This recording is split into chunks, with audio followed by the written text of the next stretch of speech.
Good morning, everyone, and welcome to the unveiling of the 2019 Congressional Pig Book.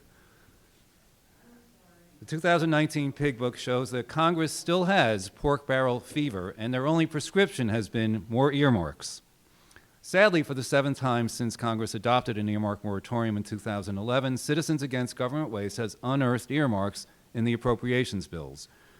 The 27th edition of the Pig Book exposes 282 earmarks in fiscal year 2019, a 22% increase over the 232 in fiscal year 2018. The cost to taxpayers is $15.3 billion, an increase of 4% over the $14.7 billion last year, and more than halfway toward the record $29 billion in fiscal year 2006. Since CAGW released the first Big Book in 1991, we have uncovered 111,114 earmarks, costing taxpayers $359.8 billion. The increase in pork barrel spending has occurred behind closed doors and hidden from taxpayers.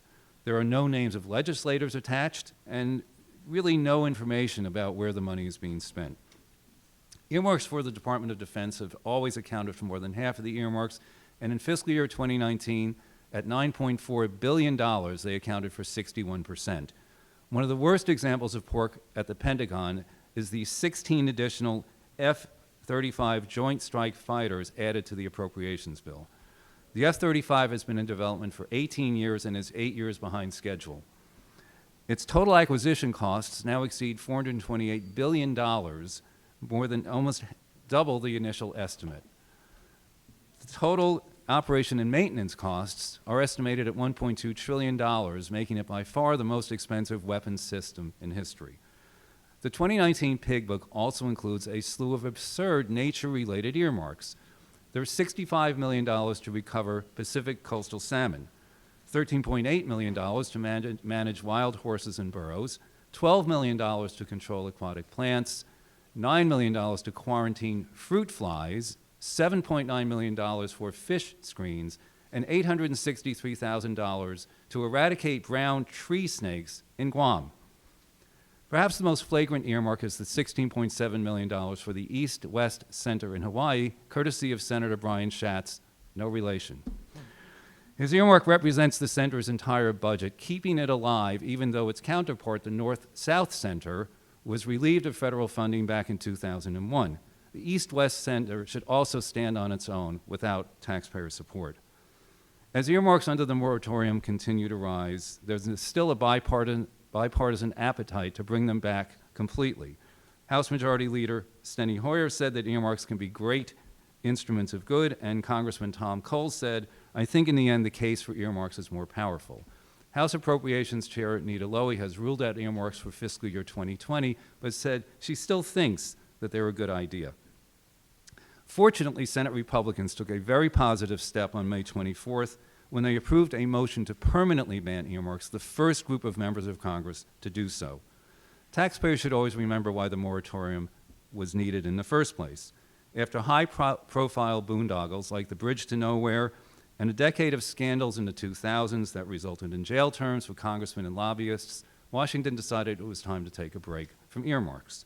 The late Senator John McCain said that the problem with all the arguments by earmark proponents is the more powerful you are, the more likely you are to get the earmark in. Therefore, it is a corrupt system.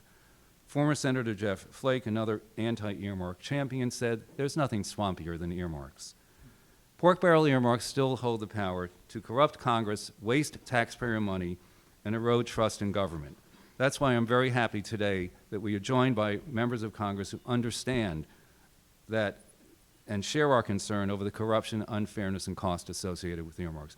First, we're going to hear from Senator Rand Paul of Kentucky, a strong leader in the fight against wasteful spending, and also the recipient of a Taxpayer Superhero Award with a perfect 100% rating on the Council for Citizens Against Government Waste 2018 ratings. Senator Paul. Thank you.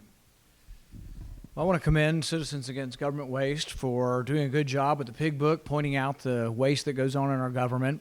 But the question I have is, why does it continue? You know, William Proxmire back in the 70s used to give the Golden Fleece Award. I remember one of the studies that he criticized was there was $50,000 spent on determining what causes happiness, what makes people happy. 15, 20, 30, 40 years later now, there was a study last year spending $2 million to discover if the person in front of you in the cafeteria sneezes on the food, are you more or less likely to eat that food? This is crazy. I think the only way we'll ever fix it, we can try to have process reforms where we tell them not to be wasteful, but the bottom line is if you have $100 and next year I give you 95, you're going to be better with your spending. You'll cut out the fluff, you'll cut out the waste. The reason why we still have waste 40 years after William Proxmire, 27 years after Citizens Against Government Waste were doing this, the reason we still have waste is we keep giving the people who are wasting it more money. Give them less money and they'll waste less. Thanks, Tom. All right. Thank you. Next, we have Congressman Tom McClintock, also the recipient of a Taxpayer Superhero Award in 2018 and some previous years, and again, a long-standing leader in the fight against wasteful spending. Well, thank you. Tom, I just want to thank you and CAGW for the heroic work that you've been doing year in and year out to sound the alarm. History is screaming a warning at us that countries that bankrupt themselves simply aren't around very long. We're now on a collision course with the trillion-dollar annual deficits. We've run up $22 trillion in debt in these years, and all of that comes out of the future economic growth of our country. We're literally taking it from our kids. If you want to know everything there is to know about the federal budget, you just need to know three numbers: 21, 32, and 38.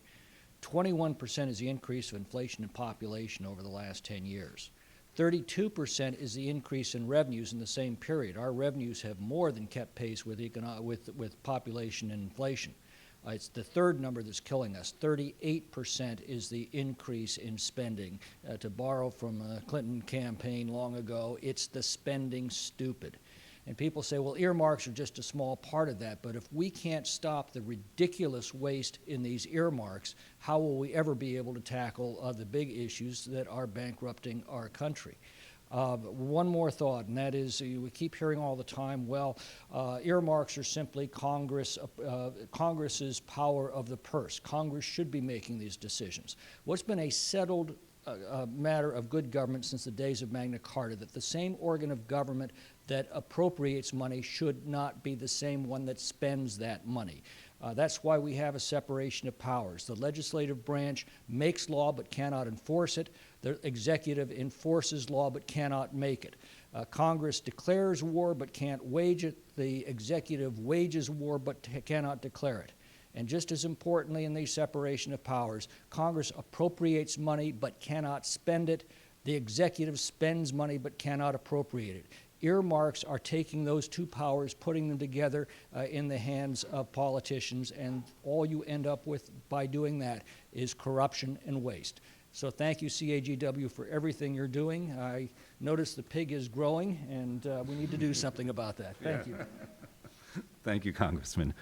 Next, we have Congressman Ted Budd of North Carolina, who has had a 100% rating from CCAGW in his first 2 years, which means you just got to keep going. But thank you. Yeah, thank you, Tom, and thank you for Citizens Against Government Waste for giving us tools like the Pig Book to be able to hold this branch accountable, the Senate as well. And I appreciate my colleagues who are standing strong and standing here with me. You know, I represent the town of Lexington, North Carolina, and it is the barbecue capital of the world, as we call it. But hopefully nobody in Kentucky holds that same claim. But the barbecue capital of the world, so it's a very dangerous place for a pig, so I'll be seeing you all a little bit later. How about that? Yeah, but you know, thank you for these tools. Since we are a representative government, I just want to say there's going to be a lot of people that watch these videos and these clips, but it's up to the people back home who hold their representative and elected leaders accountable. So I would say continue to hold me accountable, and those who do not have great scores, I would pray and hope that you hold them accountable as well, and change them out. If you can't change their minds, then change your representative. Thank you. Thank you. And next we have Congressman Tim Burchett of Tennessee, a freshman who already really understands all about earmarks based on his comments about the salmon and some of his other, and I encourage you to watch his videos, by the way, Congressman. And it's actually birch like the tree, and et like I just ate breakfast. The only place pork is good is on ribs and on a bun. That's about it for me. But I want to thank the Citizens Against Government Waste for hosting this event. Of course, publishing the 2019 Congressional Pig Book. When I got it on my desk, I thought for a minute, I thought it was a recipe guide, and I thought, all right, I'll bring that home, but it's not. It's very depressing, actually. I've always been an advocate for government transparency and accountability, and I applaud each of y'all for revealing some of the Congress's ridiculous spending each year. And this week at the House of Representatives, we'll vote on a funding bill that actually blows through the budget caps meant to keep taxpayer waste at bay. I think that's ridiculous, folks. We need more transparency, accountability, and action during the budget crisis, and shining the light on D.C.'s out-of-control spending is a top priority of mine. And again, I want to thank the Citizens Against Government Waste for doing your part, and it's an honor to be up here with my colleagues, and I really do appreciate what you've done. You know, when I was the mayor of our county, we paid down debt. I remember people saying, that's not the way we've always done it around here, Burchett. And I said, you're dadgum right, it's not. We paid cash for schools. When I was with the state of Tennessee, you know, it's a balanced budget state. They don't spend, like my mama used to say, she's in heaven, but I can hear her saying, baby, if you got it, doesn't mean you got to spend it. And I'm afraid we don't have it, and we're still spending it. So I would hope you all, some more people would heed your all's warnings. So thank you, brother. Thank you for including me as a freshman. Thank you very much. Thank you, everyone. Thank you, Congressman Burchett. And That's cool. Tim's good. Tim's good. Congressman Budd, Senator Paul, thank you all very, very much. Thank you all for joining us. Happy to answer any questions. Read through the book if you'd like, but you know, it is unfortunately an increase over last year, and we hope that things will turn in the other direction soon. Any questions? All right, well, thank you all very much. Please make sure to go to the website, cagw.org, and check out the video and read the pig book. And again, thanks. All right, thank you. Thanks. Yeah, thank you very much. Yeah, no, absolutely. Yeah, no, My comment there on the salmon, that was kind of salmon or whatever. no, it's great.